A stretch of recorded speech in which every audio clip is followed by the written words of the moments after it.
Alright, welcome to my lair. Last time we did a video, it was for the Vibrato amp. And yes, there it is, sitting right behind the other thing that's in front of it. And what the world is that thing? Is it another little amp? Why, no, it's not. If you have looked at the Vibrato video, you'll remember it's a single-ended tube amp that's got a whole 12 watts out of an 807 tube, and for a little single-ended amp, that's quite a lot of power. She's a loud box, but it's a very simple circuit that pretty much has volume, one tone knob, and a lot of output. So what's this thing right in front of us? This is the Arena. It's a reverb and other effect that we really haven't decided what the name is yet. I'll explain in a minute. Let's take a close look at the Arena Verb here. Okay, so here's the back of the unit. I know I still haven't told you what it is yet. It's a thing. No. You can actually see some preamp tubes down here. We have things like 12AX7s and 12AT7s. That'll probably give you a clue right there if you know what 12AT7s, what they like to do with those.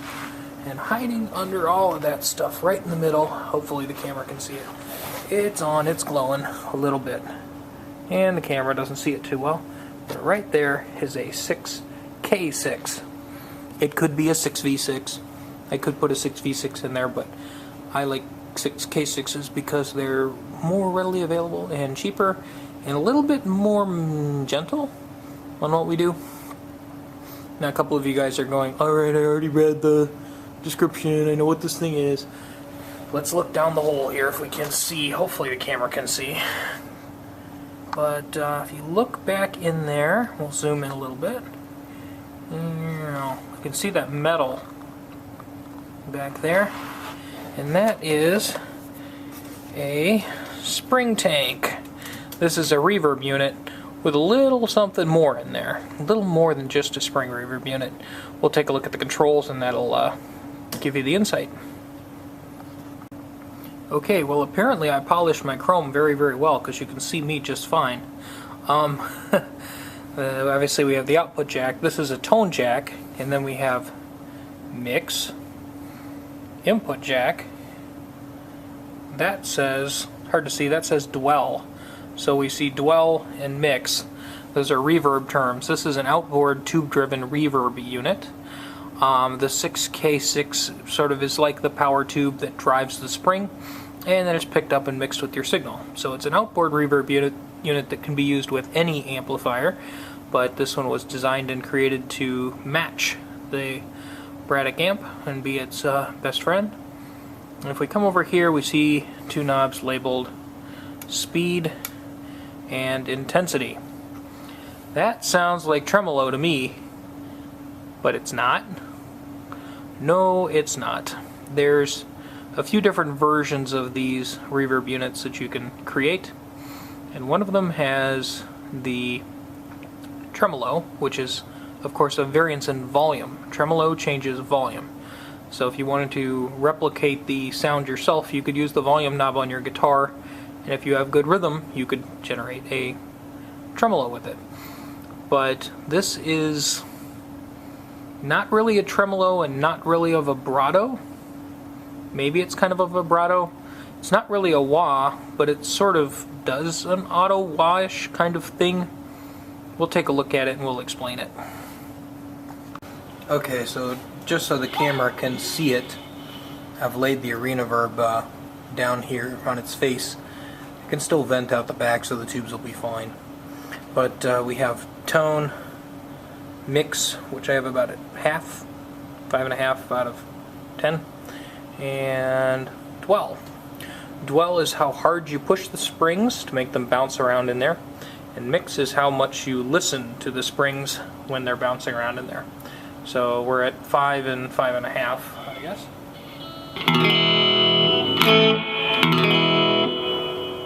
And that gives a fairly thick reverb, but there's still plenty of natural guitar sound coming out.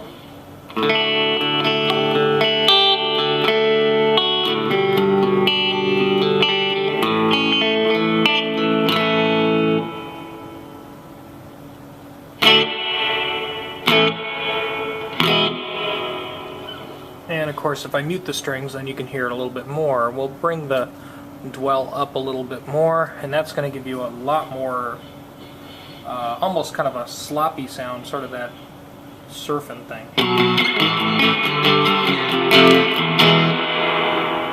Probably heard that on some old 60s records, and I'm guessing I'm scaring my poor camera.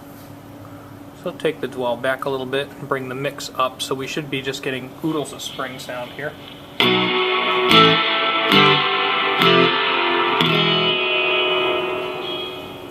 And the tone knob can be used to cut the harshness off the treble, which is great because most reverb units don't have that.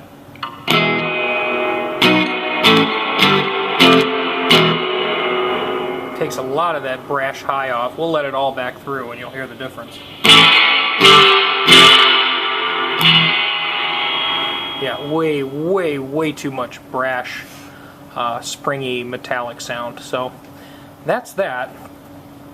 Now let's look at this effect. I have no idea what to call it.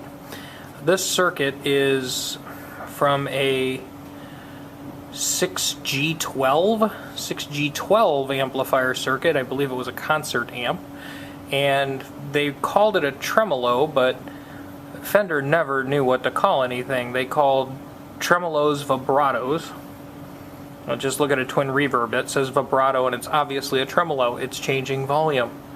And then things that actually are vibratos, they, you know, a Tremolux had a vibrato in it and a Vibralux had a tremolo in it. Thank you, Fender, for goofing it up for everybody. And by the way, those of you that have a whammy bar on your guitar, that's a vibrato, it's not a tremolo. So stop calling it wrong. Or do call it wrong and just don't tell me, okay? Alright, so I have this on a slow speed. We'll bring the intensity up to about 7 or 8 so you can hear it. And I'm just going to play a chord and I want you to listen to this. It's not a tremolo, it's sort of, I don't know.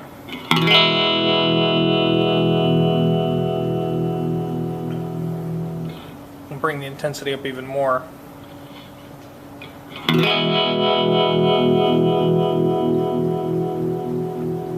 So it sort of sounds like it's fussing with the mid-range, or like a mid-range bass pot, where it's the oscillation is causing a fluctuation in tone, more like amount of mid-range and bass, I guess.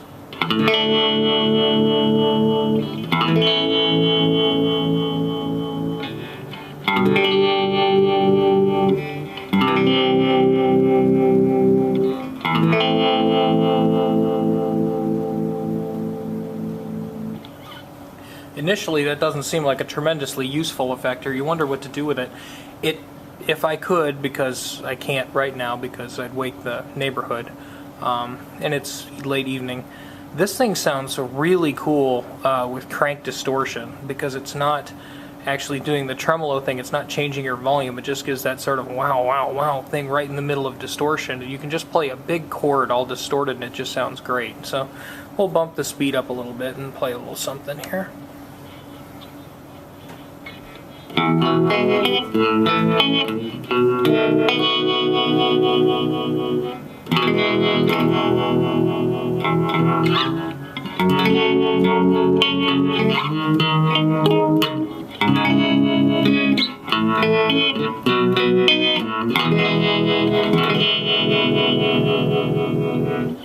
Probably a little fast and a little bit too intense for that, but you combine that with the reverb and you get an absolutely beautiful sounding effect unit here. Bring that to about there. Bring up a little bit more reverb in there. A little bit more metallic shine through.